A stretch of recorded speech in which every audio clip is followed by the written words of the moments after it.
Chers amis, comment allez-vous? Vous allez bien? Voyez-vous une cascade derrière moi? Est-ce qu'elle ressemble à la cascade de Courtallam? Regardez comme elle est grande, c'est une merveilleuse création faite par Dieu. Celle-ci a été créée par l'homme.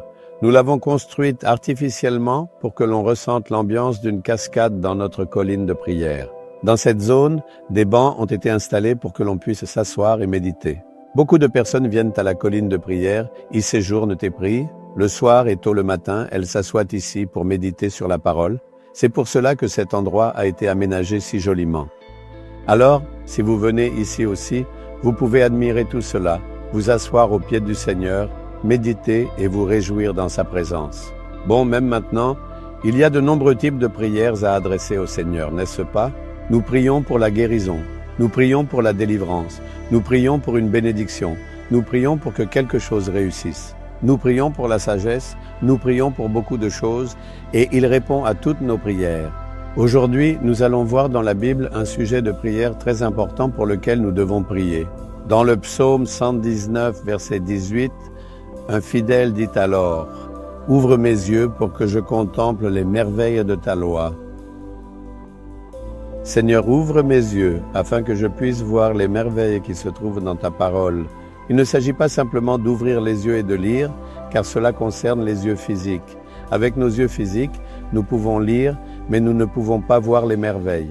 Il y a beaucoup de merveilles dans cette Bible, et pour que nous puissions les voir, nos yeux spirituels doivent être ouverts, notre œil spirituel. Ce n'est que lorsque notre œil spirituel s'ouvre en nous que nous pouvons voir la véritable profondeur et les merveilles de la parole. Sais-tu pourquoi ce livre de la Bible est un livre merveilleux?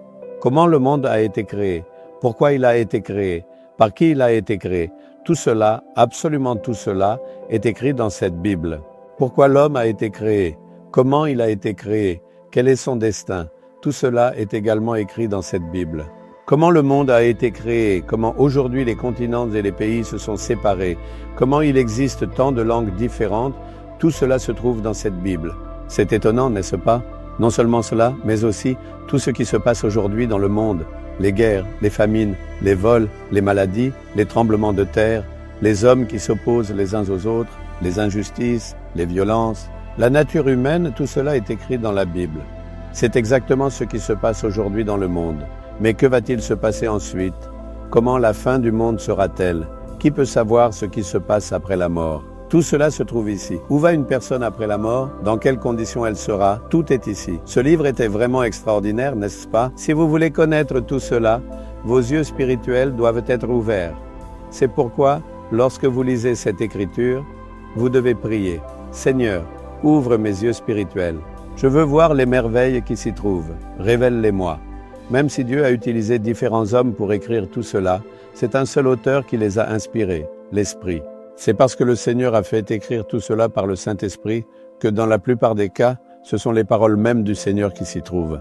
Les paroles prononcées par des hommes sont aussi écrites ici, ce que les rois ont dit, ce que les prophètes ont dit, ce que les gens ont dit, ce qu'ils ont planifié, ce qu'ils ont fait, tout cela se trouve dans la parole du Seigneur. C'est pourquoi rien n'est caché ou mensonger, tout est écrit de manière transparente. Mais le Seigneur vous dira exactement ce qu'il veut vous dire, en son temps.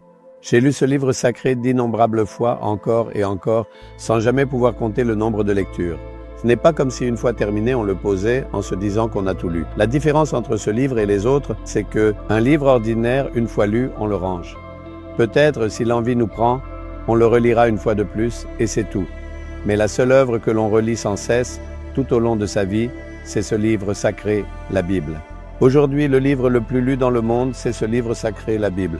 C'est aussi le livre qui a été imprimé dans le plus grand nombre de langues. C'est le livre qui se vend le plus, que les gens achètent le plus. Alors, il doit bien y avoir quelque chose de spécial en lui, n'est-ce pas?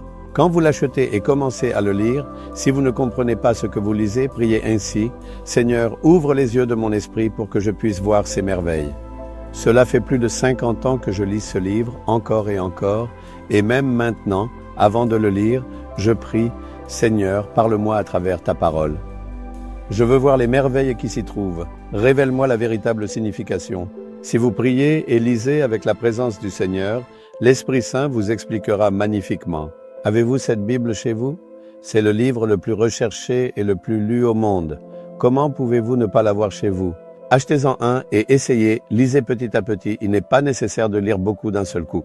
Lisez un chapitre par jour, le Seigneur vous parlera de nombreuses choses à travers cela.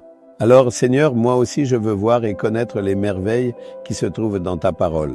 Alors, lorsque vous lisez cela, la sagesse divine viendra à vous. Heureux l'homme qui prend plaisir dans la parole du Seigneur et qui médite jour et nuit.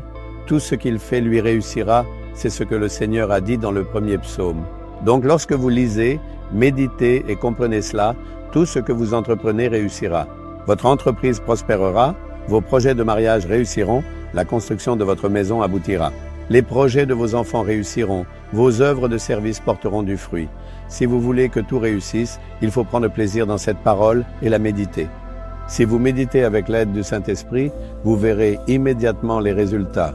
Dites maintenant, Seigneur, ouvre les yeux de mon esprit pour que je voie les merveilles de ta parole. Accorde-moi aussi, s'il te plaît, la grâce de méditer ta parole jour et nuit. Au nom de Jésus-Christ, Amen, Amen, Amen.